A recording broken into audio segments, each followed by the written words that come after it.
ഒരു വല്ലാത്ത ക്രേസ് തന്നെ ഇവർക്ക് മലയാളത്തോട്, മലയാള സംസ്കാരത്തോട് ഉണ്ട് എന്നാണ് എനിക്ക് തോന്നുന്നത്. ഉദാഹരണത്തിന് 2009 ഏറ്റവും മികച്ച ഗായികയായി തിരഞ്ഞെടുത്തിരിക്കുന്നത് ടെലിസ്കോപ്പ് മുമ്പ് അവതരിപ്പിച്ച ഒരു പ്രേക്ഷകർക്ക് പരിചയപ്പെടുത്തിയ ഒരു ഗായികയാണ്.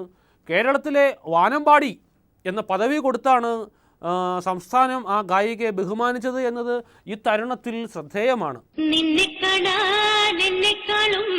ചന്തം തോന്നും കുഞ്ഞിപ്പെണ്ണെ നിന്നെ കെട്ടാൻ ഇന്നുവരെ വന്നില്ലാരും. നിന്നെ കാണാൻ എന്നെക്കാളും ചന്തം തോന്നും കുഞ്ഞിപ്പെണ്ണെ എന്നിട്ടെന്തേ നിന്നെ കെട്ടാൻ ഇന്നുവരെ വന്നില്ലാരും.